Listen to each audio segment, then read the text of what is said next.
Día 5. Proceso de preparación para la consagración a Jesús de la mano de María. El pecado y la tentación. La tentación es la incitación, la invitación al pecado. Esta puede provenir de nuestros tres enemigos espirituales: el mundo, el demonio y la carne. Dice Santiago 1:14, cada uno es tentado por sus propias concupiscencias, que le atraen y seducen. Hay que aclarar que no es pecado sentir la tentación, sino únicamente consentirla, o sea, aceptarla y complacerse voluntariamente en ella. Para muchas personas que han iniciado un proceso de conversión y de caminar espiritual, las continuas tentaciones se convierten en una fuente de tormentos y de sufrimiento. Para ellas fue escrito lo que anunció la Sagrada Escritura en Eclesiástico 2. Si te dedicas a la vida espiritual, prepárate para la tentación. Si Jesús, el Santo de los Santos, padeció las 3 tentaciones en el desierto, ¿cuánto más las tendremos que padecer nosotros que somos la debilidad misma? Además, al enemigo de la salvación le interesa atacar más a quienes van por un camino de conversión y santificación que a aquellos que yacen bajo la esclavitud del pecado. Ahora bien, ¿para qué permite Dios que seamos tentados? Bueno, lo permite para que confiemos más en Él y de esta manera imploremos su misericordia. También para que desconfiemos de nosotros mismos, de nuestra debilidad y tendencia hacia el mal, para que reconozcamos nuestra falta de fuerza en la lucha contra el pecado. Este reconocimiento nos lleva a su vez a la humildad, para que seamos más comprensivos y misericordiosos con los que son débiles. San Bernardo decía que a muchas personas les conviene ser débiles y de poca resistencia, para que así sepan comprender a los pobres pecadores que más caen por debilidad que por maldad. Lo que no destruye fortalece. Así, las tentaciones que no logran acabar con nosotros, las que combatimos y superamos, nos hacen cada vez más fuertes en este combate espiritual. Veamos entonces cómo podemos vencer las tentaciones. Antes de la tentación, el alma debe vigilar y orar para no dejarse sorprender por el enemigo. Debe huir de las ocasiones de pecado y evitar la ociosidad, que es la madre de todos los vicios. Ante todo, debe depositar su confianza en Dios y en la Virgen María. Durante la tentación ha de resistirla con energía, apenas se produzca, o sea, cuando todavía es débil y fácil de vencer. Esto lo puede hacer de 2 maneras. Directamente, haciendo lo contrario de lo que la tentación propone, por ejemplo, alabar a una persona en lugar de criticarla. E indirectamente, distrayéndose y pensando en otra cosa que absorba su mente. Este segundo procedimiento es el más eficaz tratándose de tentaciones contra la fe y la pureza. Después de la tentación, ha de dar humildemente las gracias a Dios si salió victorioso, arrepentirse en el acto si cayó en ella y aprovechar la lección para otras ocasiones. Hablemos pues ahora del pecado, el gran asesino. El pecado es el gran asesino capaz de llevar a las almas a la muerte eterna, a la condenación y a la privación total del bien supremo para el que fueron creadas: Dios. Por tanto, el único mal real que le puede acontecer al hombre es el pecado, pues todos los demás males, como la enfermedad, una crisis económica, los sufrimientos, tienen repercusiones temporales y pasajeras. Lo peor que le puede acontecer al ser humano es estar separado del amor de Dios, y esta separación solo se da por el pecado. El pecado en general puede definirse como lo hacía San Agustín: una palabra, obra o deseo contra la ley eterna. O como dicen otros, una transgresión voluntaria de la ley de Dios. El pecado es una ofensa a Dios.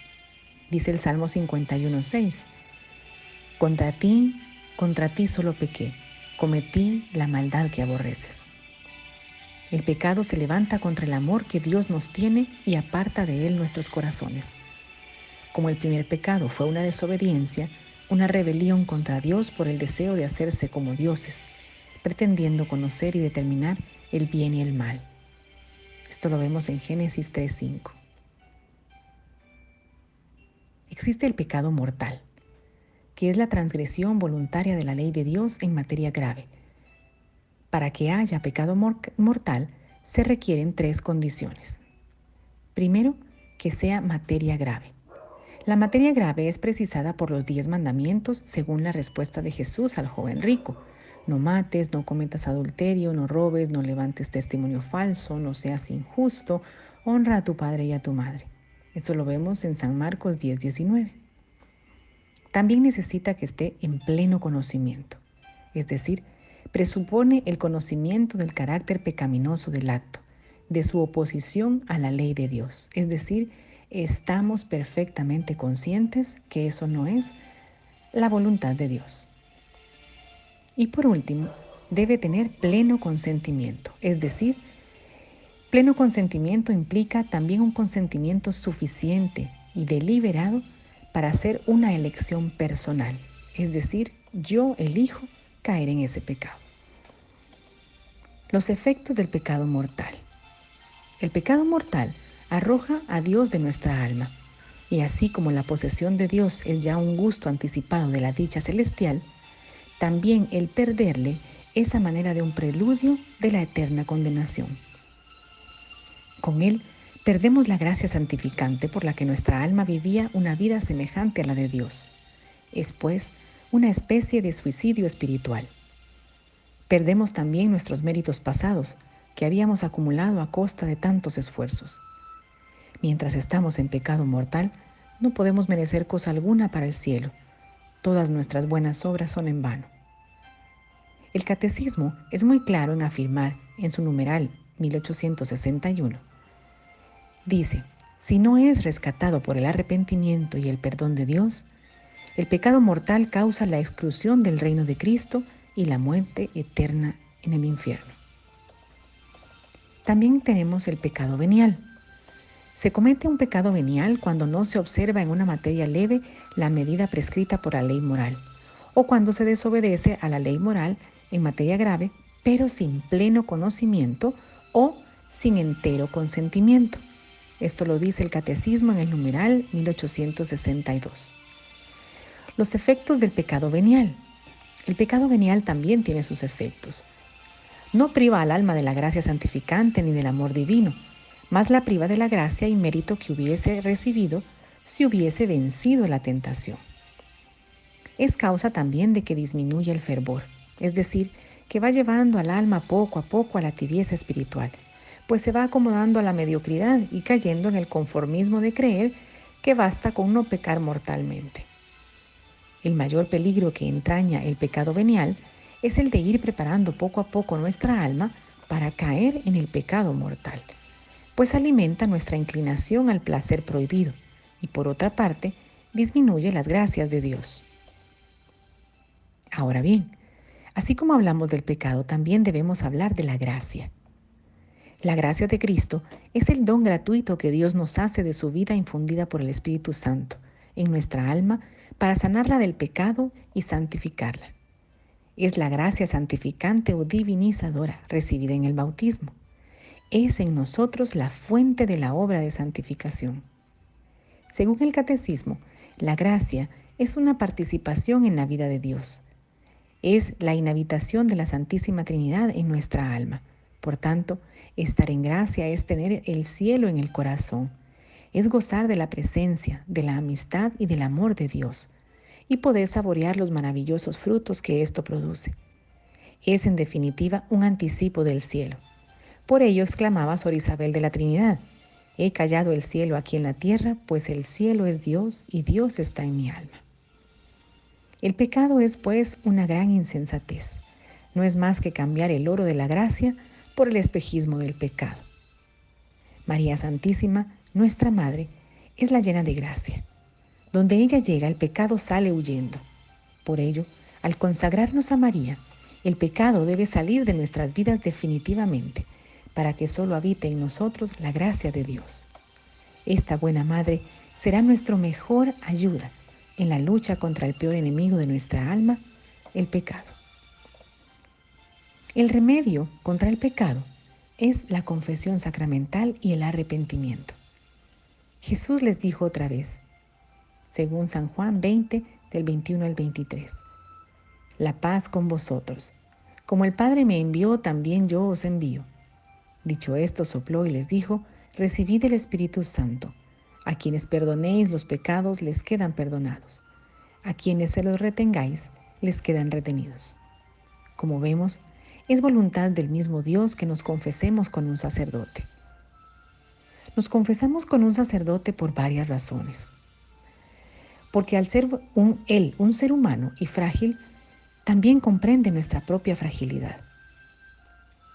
Porque un sacerdote no absuelve en su propio nombre, sino en el del Padre, del Hijo y del Espíritu Santo. Y porque Él, con la luz del Espíritu Santo, nos puede aconsejar y orientar en la lucha contra el pecado. Hay 5 pasos para una buena confesión. Un examen de conciencia, que consiste en recordar todos los pecados cometidos desde la última confesión bien hecha. El arrepentimiento, que es pedir a Dios un sincero dolor por los pecados cometidos. El propósito de enmienda, que es tomar la firme decisión de no volver a pecar. La confesión, que consiste en decir al sacerdote todos los pecados que se han descubierto en el examen de conciencia. Esta debe ser humilde, sincera y completa. Y la satisfacción, que consiste en cumplir la penitencia impuesta por el sacerdote con la intención de reparar por los pecados cometidos. El sacramento de la reconciliación actúa de 2 maneras, dando la gracia a los que no la tienen o aumentándola a quienes ya la poseen. En cuanto a la intensidad o grado en que confiere la gracia, esta depende mucho de las disposiciones de quien la recibe. En la tarea del día de hoy, recordemos que debemos seguir rezando las letanías de la humildad. Esto será por 2 días más. También le pedimos que vea el video que se le va a enviar. Es un video corto, pero muy específico de lo que significa el pecado. Luego de haber visto este video, haga un examen de conciencia general y prepárese para una sincera confesión.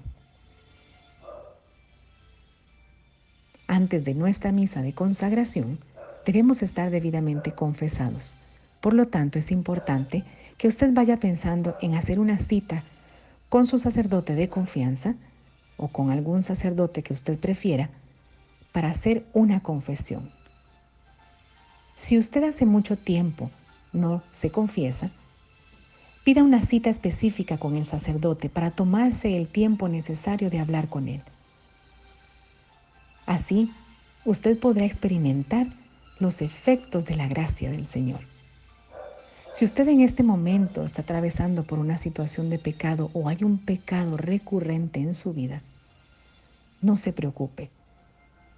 Está en un buen lugar, está iniciando un proceso de conversión.